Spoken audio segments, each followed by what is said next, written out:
All right, so I just wanted to say a very quick and heartfelt thank you to Pathways and PM&R for allowing us to present about our program. I am going to be very brief because I have two of my wonderful chief residents here tonight who are going to take you through a whirlwind tour of our program at UPMC. We have Dr. Robin Tips and Dr. John Luke Banks, and I'm going to let you guys take it away. I will be monitoring the chat. Everyone, just trying to get the PowerPoint shared, and I think Jean-Luc will walk us through all this. My name is Robin, so I'm a PGY4 up here at Pittsburgh, originally from Oklahoma, went to med school at Duke. Love Pittsburgh so far. It's been great. Hey, y'all. I'm Jean-Luc. I'm from North Carolina, went to med school at UNC, which is the rival of Robin. So hopefully in this presentation, he and I will not do so much back and forth. Going into pediatric rehab, applying to fellowships right now. So I'm going to help kind of talk about the program, and Robin's going to jump in at points he finds interesting as well. So Try to get the presenter mode here. There. How's that? we can do this. So everyone can see and or hear me. Excellent. So welcome to UPMC. For those who don't know, that stands for the University of Pittsburgh Medical Center. And one of our fun facts is that we have like 433 bridges. So we will probably showcase them throughout quite a bit in this presentation. These are some of our graduates who just left us, and then as well as some of the folks who are still here. As you can see, we try to have a diverse representation of the class, including race, sexual orientation, gender identity, as well as languages spoken throughout our class. These are our faculty. One big thing about UPMC is that we are a very well-funded department for physical medicine and rehabilitation. We're actually number 2 in NIH funding for PM&R departments across the country. Per the last Doximity rankings, we were ranked number 4 in the residency training program, and our rehabilitation hospital is number 14 on the US Best News and World Report. And we have many, many top doctors who are who still work with us and that we have the opportunity to work with. So as part of the curriculum, we have an innovations in musculoskeletal care. We have a big sports medicine, musculoskeletal care curriculum here. As part of that, you get a lot of experience in diagnostic ultrasound as well as interventional ultrasound. Here, a lot of our attendings are kind of at the forefront of orthobiologics, working on 10X, Sonex, and tendon scraping. We publish routinely and annually on new models of care with these traditional technologies, as well as sports coverage and things like that with our attendings. So on average per year, we have about 30 resident conference presentations. Almost every single one of our residents goes to a conference at least once per year. We have about 10 to 15 publications that come out of our program, and our faculty produce a ton of publications that are very well peer-reviewed and high-impact journals.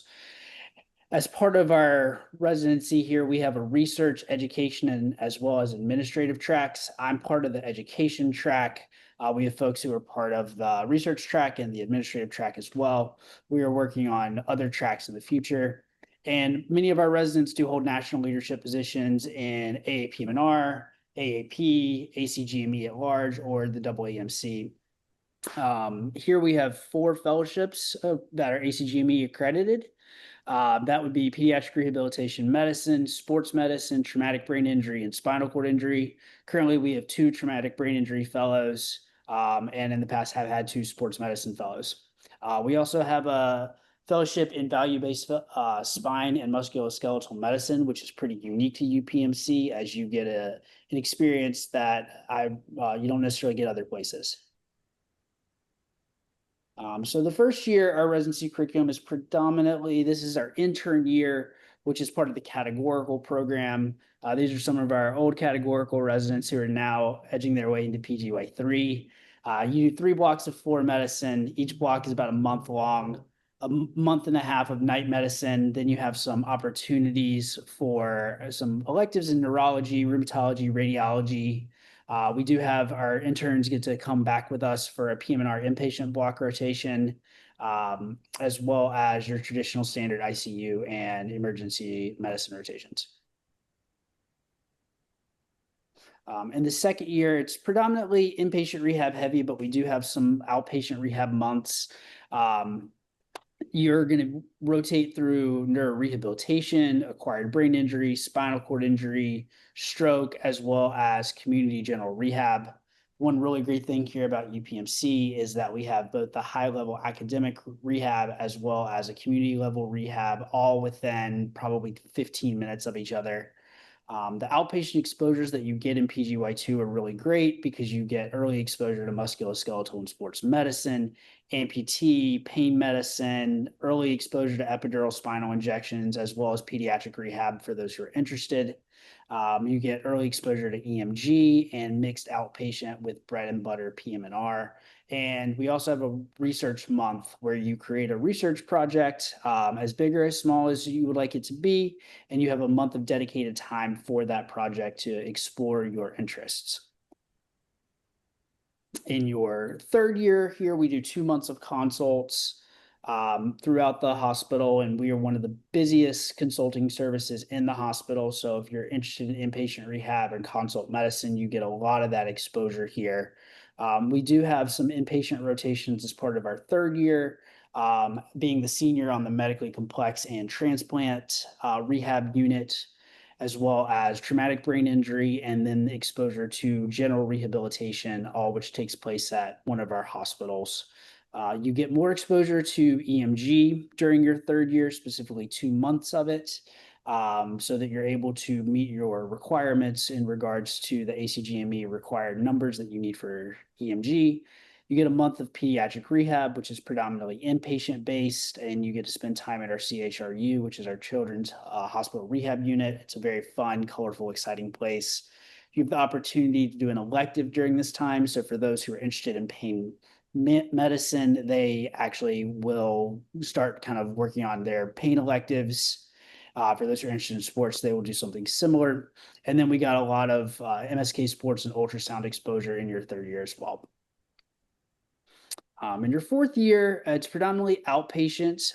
You do have a month where you are the senior on the acquired brain injury service, and you're essentially acting as the attending. So for those who want early exposure to attendinghood, that's a great opportunity.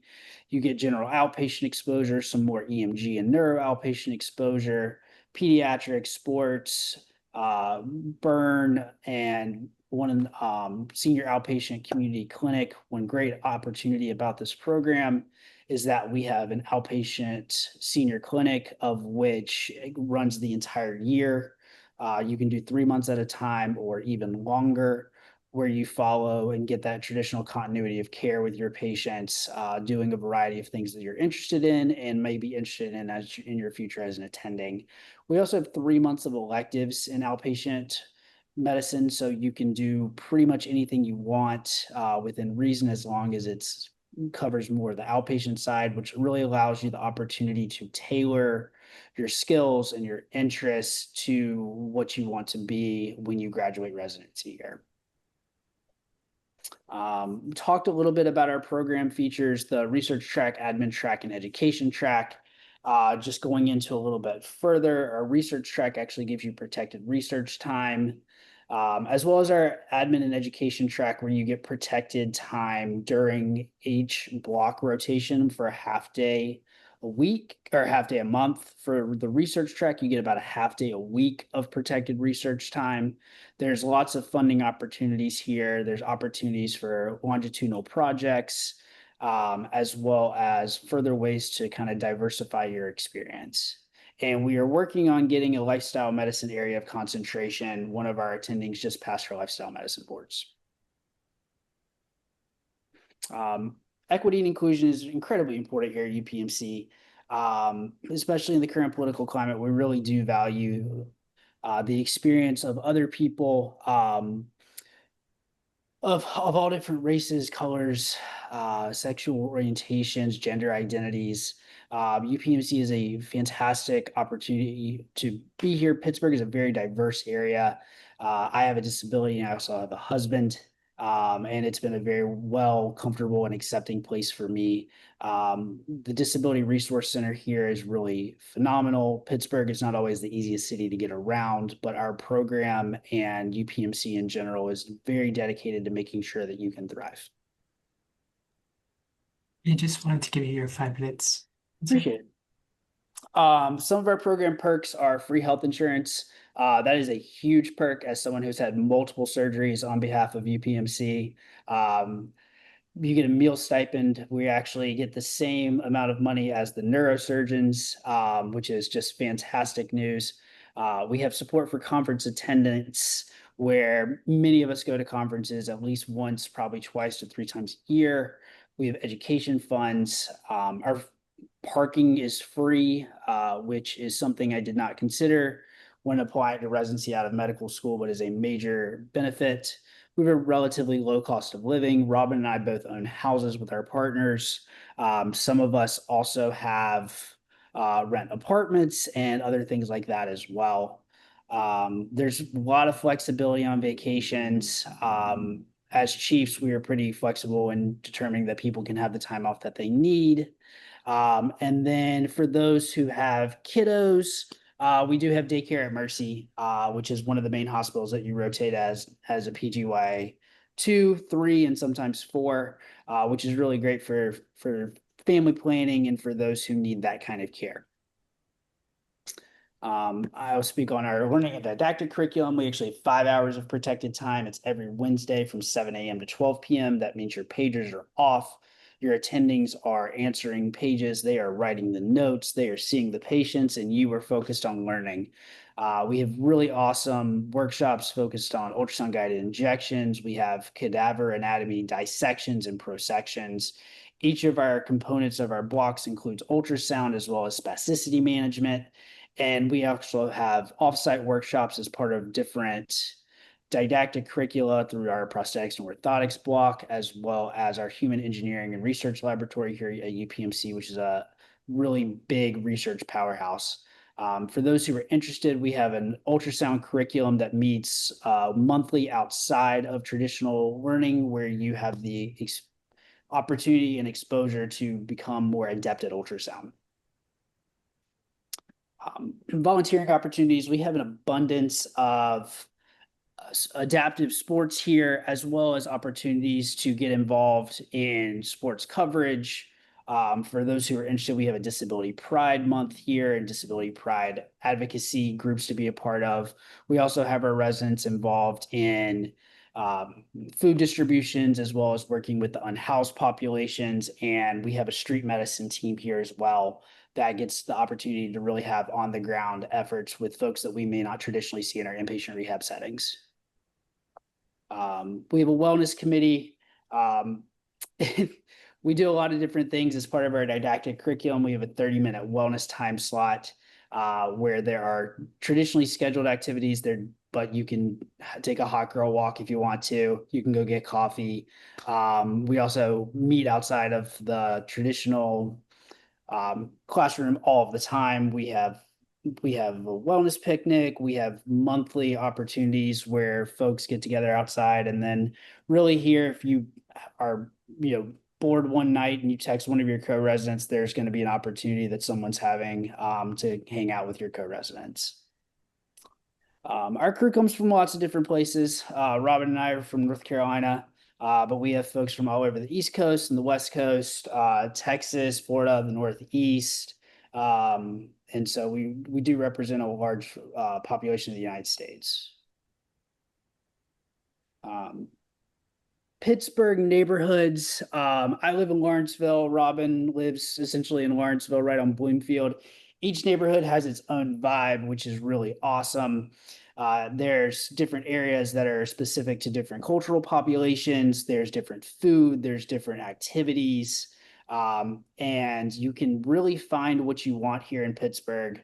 It's like a really big city, but also kind of a small town. and everything's quite accessible. Food scene here is great. My spouse is actually down the street eating dinner right now while I'm running this at one of the dim sum restaurants that is within a 2-minute walk from my house. So lots of great opportunities for food here in Pittsburgh, which is initially very surprising. And then it's actually it's really beautiful here. Downtown is really big and up where there's all these things going on. We have the beautiful views when you drive through the city of Pittsburgh out and you see through the tunnels and the city just opens in front of you. It's incredible. There's a lot of amazing history here with the robber barons and the Hines and the Carnegies. And you have the opportunity to learn about that while you're here as well. This is just some of our residents engaged in sports on the bottom. We have Picklesburg here in Pittsburgh, which is huge for those who like pickles and crowds. I'm not a fan of pickles and moderate fan of crowds. But as we often like kind of get together outside, you can see some of our co-residents who are throwing axes.